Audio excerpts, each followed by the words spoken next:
O Fórum começa agora com mais um assunto do seu interesse. É do conhecimento de todos, mas é sempre bom tocar no assunto que as leis são a base do convívio social em uma nação. Estipulam direitos e deveres. Por exemplo, é direito previsto em lei a manifestação popular, mas é dever que a segurança seja garantida.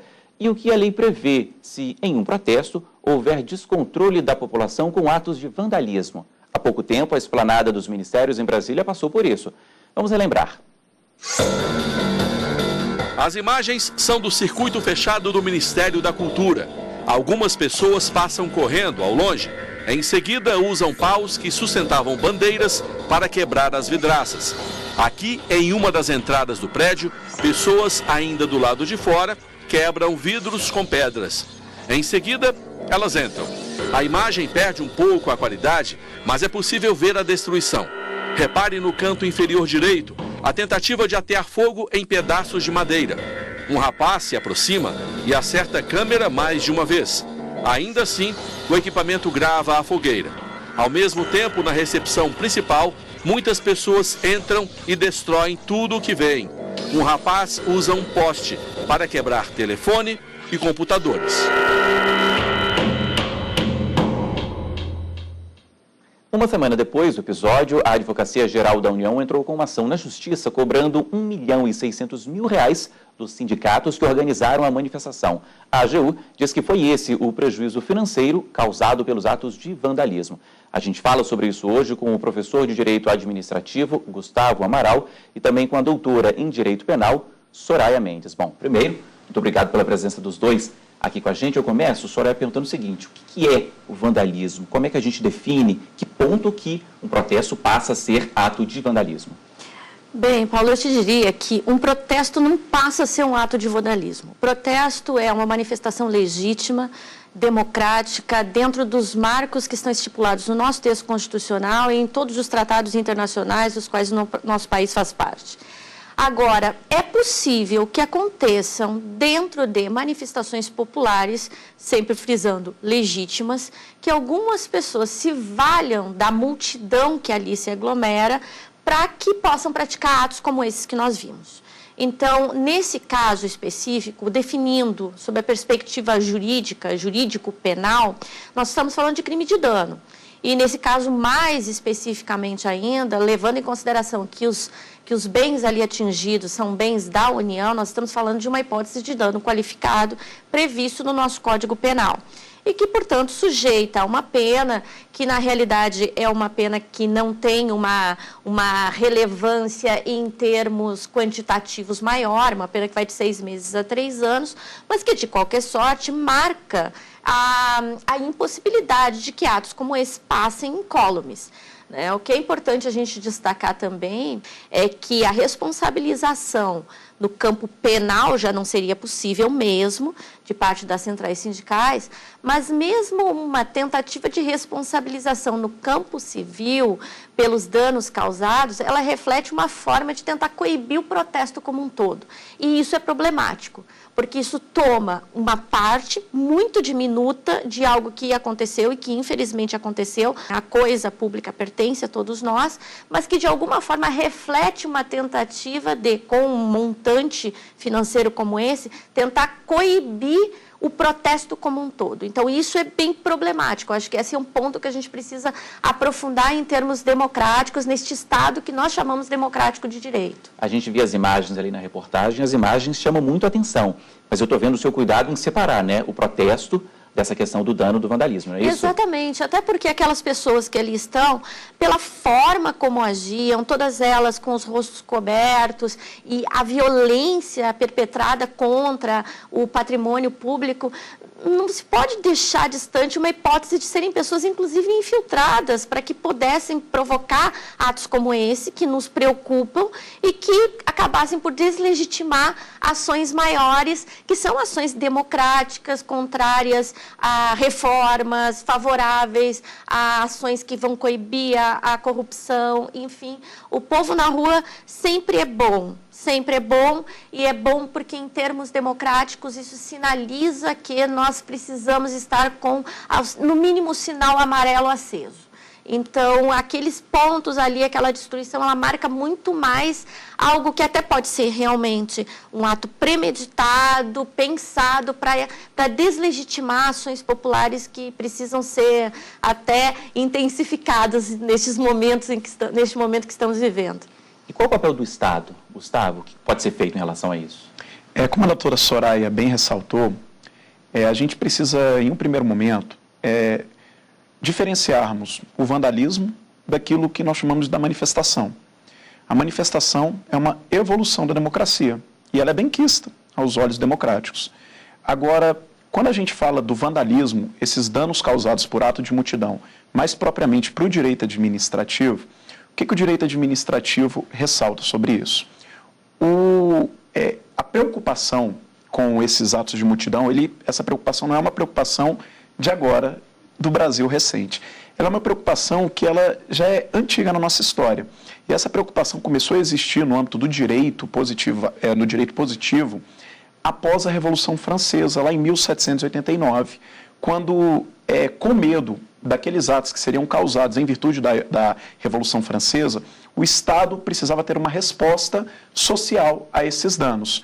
E essa preocupação ela é espalhada no âmbito mundial. Nós temos no âmbito mundial legislações que tratam sobre isso.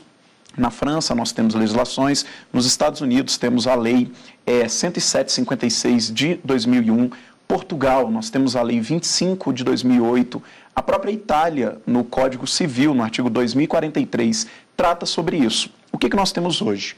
O Brasil ele não tem uma legislação positivada acerca dos atos de multidão, desses danos por atos de multidão. Mas nós temos preceitos constitucionais, como o artigo 144 da Constituição, que fala da segurança pública, que ela diz que é um dever do Estado, mas um direito e responsabilidade da coletividade. Então, como dever do Estado, o Estado é obrigado a resguardar a segurança pública e resguardar a população de um modo geral. Mas a Constituição também atribui à população uma responsabilidade acerca de informar ao Estado esses eventuais acontecimentos danosos. No âmbito do direito administrativo, o que nós temos? Quando nós falamos de danos por atos de multidão, a regra é que não há, a priori, responsabilidade civil do Estado, em virtude do rompimento do nexo de causalidade. Porque nós falamos que o artigo 37, parágrafo 6º da Constituição, quando ele fala da responsabilidade civil do Estado, ele diz que essa responsabilidade irá decorrer de dano provocado pela atuação dos agentes estatais. Quando nós temos particulares que não fazem parte da máquina estatal provocando esse dano, nós temos aí o rompimento do nexo de causalidade entre conduta e dano. Só que hoje a doutrina e a jurisprudência evoluem no sentido de falar que, nas hipóteses de omissão específica do Estado em impedir o dano, há sim a possibilidade de responsabilizar o poder público. Como omissão específica? Dentro do direito administrativo, aqui nós falamos do chamado princípio da realidade. O que o princípio da realidade diz? O Estado vai ser responsabilizado se a gente conseguir provar condições reais de impor essa responsabilidade ao poder público. Existem eventos que fogem à cautela do Estado. O Estado não consegue evitar aqueles eventos, porque, como o próprio professor José de Santos Carvalho Filho diz na obra dele, o Estado não pode ser considerado um garantidor universal de todo e qualquer prejuízo. O Estado é sim responsável por aquilo que, devendo evitar, ele não teve como evitar. Então, no caso concreto, se o poder público estava ciente das manifestações, se o poder público sabia que elas iriam ocorrer e sabiam as proporções dessas manifestações e não tomou os cuidados mínimos para evitar, é sim possível responsabilizar o Estado, é sim possível atribuir responsabilidade civil ao poder público. Agora, se o Estado consegue comprovar que mesmo eivando todos os esforços, ele não conseguiu evitar o resultado danoso, aí não há que se falar em responsabilidade civil do Estado em virtude do rompimento do nexo de causalidade. Houve muitas críticas à atuação da Polícia Militar do Distrito Federal. Ela atuou exageradamente em alguns pontos e foi acusada de ser omissa em outros. Há esse debate também? A Polícia Militar do Distrito Federal e o governo do Distrito Federal, consequentemente, poderiam ser responsabilizados? Há esse debate, mas se nós observarmos a manifestação como um todo e o quantitativo de policiais empregados naquela manifestação, Se forem questionar, o Estado pode ser responsabilizado porque, por exemplo, deveria ter chamado o apoio de outras forças policiais? Poderíamos questionar isso. Agora, a própria Polícia Militar e o quantitativo que estava envolvido naquela operação, mesmo que nós tivéssemos retirado todos os policiais militares de dentro de qualquer corporação policial e colocássemos nas ruas, o quantitativo de policiais naquele momento talvez não seria possível para evitar os eventuais resultados danosos. Na verdade, a ação policial, ela está muito mais centrada na manifestação em si, no protesto em si, do que talvez nos cuidados que devam ser tomados com os próprios públicos, com o cuidado com os bens, naquele caso, com os bens da União. Naquele caso ali, os prédios, né, da esplanada. Exatamente. Então, como muito bem disse o Gustavo, mesmo que nós tirássemos todos os policiais do Distrito Federal e ali colocássemos, não seria possível a contenção, se fosse o caso, da multidão inteira, o que não foi o caso, para a contenção de atos como esse. Mas como nós percebemos ali, é um ato que reúne algumas pessoas em um determinado contexto, o que se percebe que, pelos atos violentos praticados pela polícia, a polícia estava muito mais preocupada em coibir a ação daqueles que são os manifestantes que democraticamente levavam as suas bandeiras e os seus cartazes e os seus gritos de ordem, do que necessariamente os bens públicos. Então, e nisso, os excessos. Então, acho que a gente está, ao longo de todos esses anos, num aprendizado democrático e, infelizmente, talvez num momento de retrocesso democrático, em que se torna flagrante que a preocupação menos é com a segurança pública do que com a repressão a um protesto, e que isso acaba redundando em ações que são ações excessivas de parte da polícia e que, por outro lado, deixam espaço para que um ou outro ou alguns se reúnam, pratiquem atos como esse, que, como a gente falava anteriormente, podem deslegitimar ações que são ações muito maiores. Esse é um debate muito bom, né? Muito quente. Eu vou fazer uma pequena pausa aqui, vou para o intervalo e a gente volta daqui a pouquinho para continuar essa nossa conversa aqui no Fórum. Até já.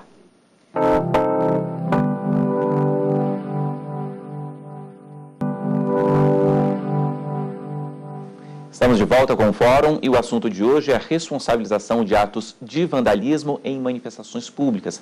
A gente terminou o bloco anterior falando desse papel, né? Qual que é o papel da polícia, onde ela deve ficar, atos de vandalismo, houve quebra-quebra ali na esplanada. Que papel é esse da polícia, Soraya? Como eu dizia antes, nós estamos ainda num aprendizado democrático e me parece que, em termos políticos, em um momento de retrocesso. De qualquer sorte, nós podemos avançar pensando que a ação da polícia ela não tem que ser uma ação de antagonizar com aqueles manifestantes. O que nós vimos, além dessas imagens que aqui foram mostradas, é já a formação de barreiras em locais onde a população passaria, onde, portanto, aqueles manifestantes estariam. E eu até comentava que nós temos no direito penal uma agravante específica para os crimes que são cometidos por multidão, porque realmente a multidão é um momento em que os ânimos afloram. Então, na medida em que as forças policiais se colocam em uma condição de antagonizar com os manifestantes, isso já mostra para nós um ambiente que é um ambiente pouco saudável. Agora, não reputo a isso o fato daqueles atos ali isolados terem acontecido, mas talvez da nossa incapacidade ainda de lidar com estas manifestações de parte das forças policiais.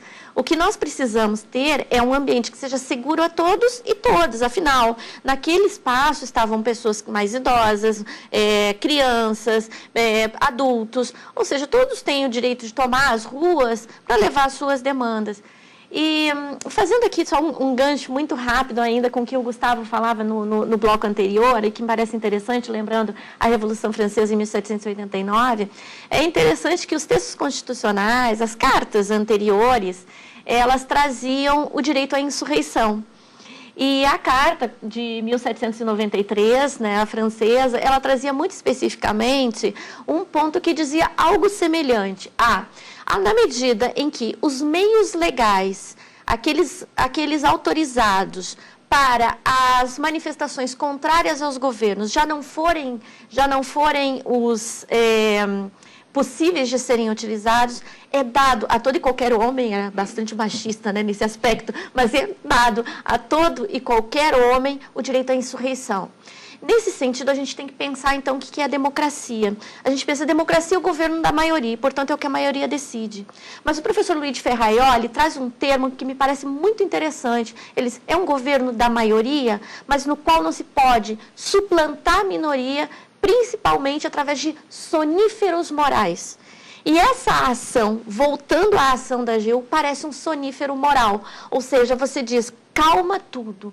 Estamos diante de um governo que é aparentemente democrático e, portanto, não é possível que se façam manifestações, a não ser que vocês se responsabilizem financeiramente pelos atos que qualquer um outro praticar.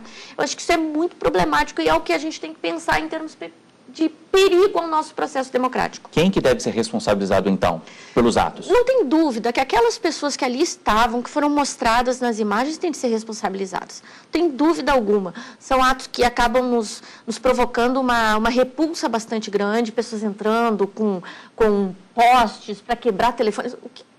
Isso é injustificável. Não existe justificativa nesse contexto para aquilo. Então, aquelas pessoas precisam ser identificadas, aquelas pessoas precisam ser responsabilizadas. E para isso a gente tem lei. Para isso. Agora, a utilização de outros expedientes, que são expedientes que, de novo, relembro esse termo do professor Luigi Ferraioli, praticamente um sonífero para que não seja possível a manifestação, é que é bastante complicado em termos democráticos. Concorda, Gustavo? Como a doutora Soraya está falando, nós temos que resguardar o direito de manifestação, que é um direito previsto no âmbito constitucional e é um direito que o cidadão pode exercer dentro dos parâmetros estabelecidos pela própria Constituição e pela legislação vigente. Só que nós temos aqui problemáticas. A primeira problemática que eu vejo é no tocante à atuação da própria polícia. Problemática em qual sentido? Os agentes da polícia que ali se encontravam são agentes públicos. E voltando aqui para o lado do direito administrativo. Como agentes públicos, eles têm um dever que deve ser cumprido. Talvez não seja a melhor formação, aquela formação de barreira, mas ela deve ter e ela deve acontecer de alguma forma, sob pena deles responderem regressivamente se não atuarem. Porque se a polícia não está no local, se a polícia não efetiva aquela espécie de barreira, que talvez nós teríamos até uma outra espécie melhor no Estado democrático, que a gente tem que pensar qual é. Mas, a priori, a gente teria que fazer essa barreira para conter o avanço daqueles danos. Se a polícia não faz isso e a polícia deixa que a manifestação ocorra, e também aqueles que não estão ali só para manifestar, aqueles que estavam ali com outras intenções, que eles continuem a depredar o patrimônio público e privado, os próprios agentes de polícia vão responder em ação regressiva. Então, nós temos uma polícia que está ali para atuar, para coibir eventuais danos, mas que pode responder. Então, é muito tênue a ação da polícia. Aqui, eu até defendo, doutora, ainda a ação do Estado. A ação do Estado no tocante a resguardar a situação, sob pena de, depois de tudo ter dado errado, a responsabilidade recair para o Estado. Também concordo que a gente não pode estabelecer uma regra absoluta de responsabilização de sindicatos, sob pena de falar assim, vocês não vão fazer mais manifestação, isso daqui é um meio de impedir que vocês façam a manifestação. Mas algo deve ocorrer. Quem deve ser responsabilizado? Eu penso que deve existir essa responsabilização do sindicato se for comprovado que os membros daquele sindicato atuaram nesse sentido. O que não dá é para a gente fazer uma ação genérica e falar assim, não, se tinham 3 sindicatos lá, todos os sindicatos vão pagar uma indenização por pessoas que a gente não sabe se eram propriamente participantes daquele sindicato. É isso? É bem importante também o que você acabou de dizer. O fato da polícia estar presente em manifestações significa também a segurança de todos e todas. Então, em qualquer espaço em que se reúne multidão, seja num jogo de futebol ou seja mesmo numa manifestação pública, é importante que sim. Agora, só fazendo um resgate breve.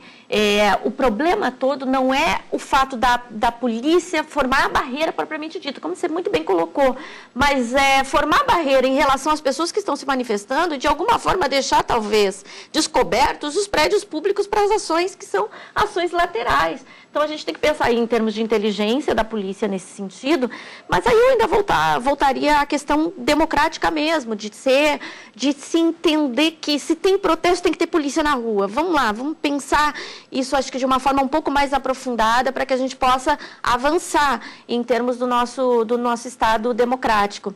E a responsabilização, agora no ponto específico da responsabilização das centrais sindicais, dos sindicatos como um todo, eu volto a dizer, ela reflete uma tentativa de acalmar as centrais sindicais, acalmar os movimentos sociais, o que de fato não vai acontecer. Porque esse é o ponto, quando a gente pensa a democracia é o governo da obediência às leis, né? Até a nossa abertura ali falava um pouco disso. Sim, é da obediência às leis, mas em última instância, ela é a garantia de que nós não estamos assumindo a democracia num contexto abstrato e normativo a priori. Nós entendemos a democracia e introjetamos a democracia na medida em que ela é efetivada. Isso significa dizer que as minorias, elas têm o direito de desobedecer. Então, vou pensar de novo com o professor Luiz de Ferraioli aqui a dizer, a democracia não é o governo da obediência por si só, ela é o governo da desobediência, porque é quando garante o direito de você dizer, não concordo com isso e, portanto, vou me insurgir. Nesse contexto todo, voltando às ações ali específicas, pontuais, essas precisam ser investigadas, precisa se investigar de onde saíram aquelas pessoas, de que lugar vieram, enfim, uma ação, aí sim, uma ação policial investigativa que nos dê uma resposta em relação àquilo, mas uma ação policial maior, de repressão num primeiro momento, e uma ação do governo, de parte da Advocacia Geral da União, a tentar reprimir, a tentar, como eu dizia antes, colocar em um sono profundo as centrais sindicais e os movimentos sociais, acho que essa não é a melhor alternativa, não é. Uma pessoa ferida, várias pessoas foram feridas nessa manifestação que a gente tem falado especificamente, mas o caso serve para qualquer uma. As pessoas feridas têm direito a alguma indenização, por exemplo? Podem recorrer de alguma forma? O que vai acontecer no caso prático em relação a essas pessoas? Por isso que a gente sempre está batendo na atuação do Estado, porque, no final das contas, aquelas pessoas que tiveram dano, elas vão buscar essa indenização do poder público. Aí caberá ao magistrado, que analisar o caso, saber se houve ou não aquela omissão específica do Estado. Em Pernambuco, só a título de exemplo, que a gente pode equiparar situações, o STF já julgou uma demanda acerca de roubos em uma determinada área. E uma pessoa que sofreu esse roubo, mediante lá a grave ameaça, né, ela ficou tetraplégica. E ela entrou com uma ação contra o poder público, falando que o Estado era responsável por indenizar aquela pessoa. Em um primeiro momento, quando aquela ação foi julgada pelo Tribunal de Justiça da localidade, ele falou que não, porque aquilo ali o Estado não poderia evitar, sob pena de se colocar o Estado como um garantidor universal, como diz José de Santos Carvalho Filho. Só que o Supremo, ao analisar a defesa daquela pessoa, as alegações daquela pessoa, o que o Supremo disse? Era uma região que se notava alto índice de criminalidade. E a mancha de criminalidade da região já demonstrava de forma nítida que ocorriam indícios, e vários indícios naquela região, e a Secretaria de Segurança Pública local não destacou um policiamento adequado para aquela localidade. O Supremo deferiu a indenização. Então, cada um desses casos deve ser analisado pelo Poder Judiciário. O que nós podemos afirmar é que, se houver, de fato, aquela omissão específica do poder público em não evitar o dano que ele saberia que poderia ocorrer, segundo informações da própria inteligência da polícia ou de particulares que ali estavam, cabe sim reparação do poder público para essas pessoas que sofreram dano. A gente tem mais um minutinho aqui de programa. O que fica de recado aqui, Soraya?